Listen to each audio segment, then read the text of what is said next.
ಮಕ್ಕಳು ಹುಟ್ಟಿದ ತಕ್ಷಣ ಅಪ್ಪ ಅಮ್ಮನೂ ಹುಟ್ಕೊಂಡ್ರು. ಆದರೆ ಮಕ್ಕಳು ಬೆಳೀತಾ ಅಪ್ಪ ಅಮ್ಮನು ಮಾನಸಿಕವಾಗಿ ಬೆಳೆಯಬೇಕಾಗಿದೆ.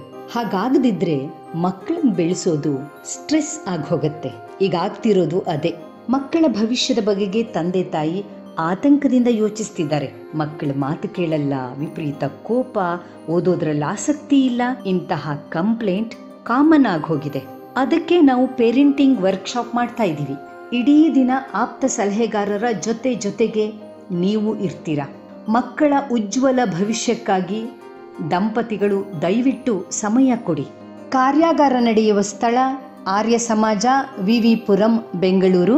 ಏಪ್ರಿಲ್ 12 ಶನಿವಾರ ಬೆಳಿಗ್ಗೆ 10:30ರಿಂದ ಸಂಜೆ 4 ಗಂಟೆಯವರೆಗೆ. ಹೆಚ್ಚಿನ ಮಾಹಿತಿಗಾಗಿ ಸಂಪರ್ಕಿಸಿ 9449408242 8310017038. ನಮಸ್ಕಾರ. ಭರವಸೆ ಯೂಟ್ಯೂಬ್ ಚಾನೆಲ್ಗೆ ಸ್ವಾಗತ. ಭರವಸೆ ಕೇವಲ ಚಾನೆಲ್ ಅಲ್ಲ, ಬದುಕು ಬದಲಾಗೋದಕ್ಕೆ ತೆರೆದ ಬಾಗಿಲು.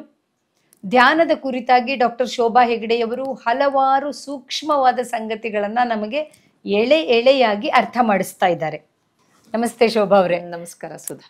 ಧ್ಯಾನದ ಕುರಿತಾದ ಪ್ರಶ್ನೆಗಳು ಮುಗ್ದೇ ಇಲ್ಲ. ಏನಂದ್ರೆ ಧ್ಯಾನದಲ್ಲಿ ತುಂಬಾ ವಿಧಾನಗಳಿವೆ. ಅದು ಹೆಸರು ಹೇಳಕ್ ಹೋದ್ರೆ ಅದೇ ಒಂದು ದೊಡ್ಡ ಪಟ್ಟಿ ಆಗೋಗುತ್ತೆ. ತುಂಬಾ ರೀತಿಯ ಧ್ಯಾನಗಳಿರುವಾಗ ಯಾವುದಾದ್ರೂ ಒಂದು ನಿರ್ದಿಷ್ಟ ಧ್ಯಾನ ನನಗೆ ಸೂಕ್ತ, ನಾನು ಇದನ್ನ ಅಭ್ಯಾಸ ಮಾಡಬಹುದು, ನನಗೆ ಇದು ತುಂಬ ಸರಿ ಹೊಂದತ್ತೆ ಅಂತ ನಾವು ಹೇಗೆ ಅರ್ಥ ಮಾಡ್ಕೊಳ್ಬೇಕು? ನಿಜವಾಗಿ ಗಮನಿಸಿಕೊಳ್ಳಬೇಕಾದವರು ಧ್ಯಾನ ಮಾಡೋರೇನೆ. ಯಾಕಂದರೆ ಅನಿಸಿಕೆ ಮೂಡೋದು ಅವ್ರಿಗೇನೆ. ಇದು ಸಮುದಾಯದಲ್ಲಿ ಮಾಡಲ್ಪಟ್ಟಿದೆ, ಹಾಗಾಗಿ ನಾನು ಸೇರ್ಕೊಂಡು ಬಿಡೋಣ ಅನ್ನೋದು ಅಲ್ಲ. ಆಧ್ಯಾತ್ಮ ಅನ್ನೋದೇ ವೈಯಕ್ತಿಕವಾದದ್ದು. ಹೇಗೆ ಅಂದರೆ ಆತ್ಮದ ಅಧ್ಯಯನವನ್ನು ಸ್ವಂತವಾಗಿ ಅವರೇ ಕೈಗೊಳ್ಳಬೇಕಾಗಿದೆ, ಅನ್ವೇಷಣೆ ಅವರೇ ಮಾಡ್ಕೋಬೇಕಾಗಿದೆ. ಆ ಅನ್ವೇಷಣೆಯಲ್ಲಿ ಮೂಡುವ ಅನಿಸಿಕೆಗಳು ಸ್ವತಃ ಖಾಸಗಿಯಾಗಿ ಅವರದ್ದೇನೆ.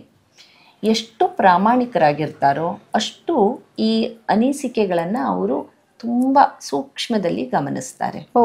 ಇದು ನನಗೆ ಒಗ್ಗುತ್ತೋ ಇಲ್ವೋ ಅನ್ನೋದು ಕೂಡ ಅವ್ರಿಗೇನೆ ಗೊತ್ತಾಗಬೇಕು. ಹೇಗೆ ಅಂದರೆ ನಾವು ಅಂತೀವಿ ಡಾಕ್ಟರ್ ಕೈಗುಣ ತುಂಬ ಚೆನ್ನಾಗಿದೆ ಅಂತ.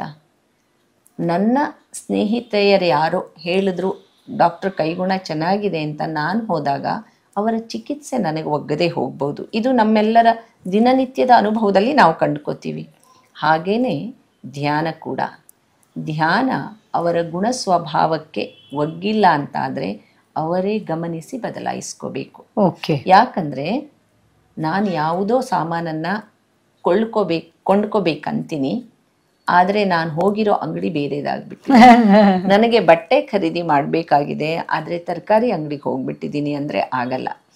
ಹಾಗೆ ನಾನು ಇಟ್ಕೊಂಡಿರುವ ಗುರಿ ಯಾವುದಿದೆ ಆ ಗುರಿಗೆ ಪೂರಕವಾದ ಪದ್ಧತಿ ಅಥವಾ ವಿಧಾನವನ್ನೇ ನಾನು ಅನುಸರಿಸಬೇಕಾಗತ್ತೆ. ಹಾಗಾದರೆ ಇದು ಗೊತ್ತಾಗೋದು ಹೇಗೆ ಅಂತ ನೀವು ಕೇಳಿದ ಹಾಗೆ, ನನ್ನಲ್ಲಿ ಆ ಗುರಿಯ ಪ್ರತಿಫಲನ ಉಂಟಾಗೋಕ್ಕೆ ಶುರುವಾಗುತ್ತೆ, ಪ್ರತಿಬಿಂಬ ಮೂಡಕ್ಕೆ ಶುರುವಾಗುತ್ತೆ.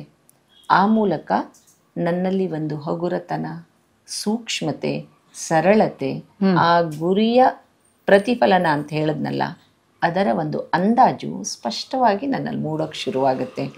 ಯಾಕಂದ್ರೆ ನಾನು ಹೋಗ್ಬೇಕಾದ ಊರು ಒಂದು, ಅದರ ವಿರುದ್ಧ ದಿಕ್ಕಿನಲ್ಲಿ ಹೋದ್ರೆ ಊರು ಸಿಗಲ್ಲ. ಹಾಗೆ ನನ್ನ ಗುಣ ಸ್ವಭಾವಕ್ಕೆ, ನಾನು ಇಟ್ಕೊಂಡಿರುವ ಗುರಿಗೆ ಈ ವಿಧಾನ ಅಥವಾ ಪದ್ಧತಿ ಸರಿಯಾಗಿ ಹೊಂದಿಕೆಯಾಗ್ತಾ ಇದೆಯಾ ಅಂತ ನೋಡ್ಕೊಳ್ಬೇಕಾದವರು ಅವರೇನೆ. ಹಾಗಾಗಿ ನಮ್ಮ ಗುರು ಮಹಾರಾಜರು ಡೈರಿ ಬರೆಯುವ ಪದ್ಧತಿಯನ್ನಿಟ್ಟಿದ್ದಾರೆ. ನಾನು ಬರೀಲೇಬೇಕು. ಅದರ ಮೂಲಕ ನನ್ನ ಪರಿವರ್ತನೆಯು ನನಗೆ ಗೊತ್ತಾಗತ್ತೆ. ಒಂದೇ ವಿಚಾರಕ್ಕೆ ನಾನು ಹಿಂದೆ ಪ್ರತಿಕ್ರಿಯಿಸುವ ರೀತಿ ಬೇರೆ, ಈಗ ಪ್ರತಿಕ್ರಿಯಿಸುವ ರೀತಿ ಬೇರೆ ಅಂತ ನಾನು ಬರೆದಿರುವ ಬರಹವನ್ನೇ ಓದ್ಕೊಂಡಾಗ ನನಗೆ ಗೊತ್ತಾಗತ್ತೆ ನಾನು ಹೋಗ್ತಿರೋ ದಾರಿ ಸರಿಯಾಗಿದೆ ಅಪ್ಪ. ಅಂದ್ರೆ ನಮ್ಮನ್ನೇ ನಾವು ಇವ್ಯಾಲ್ಯೂಯೇಟ್ ಮಾಡ್ಕೊಂಡ ಹಾಗೆ. ಹೌದು. ಮತ್ತೆ ಮತ್ತೆ ಪರಿಶೀಲಿಸಿಕೊಂಡ ಹಾಗೆ. ಹೌದು ಹೌದು.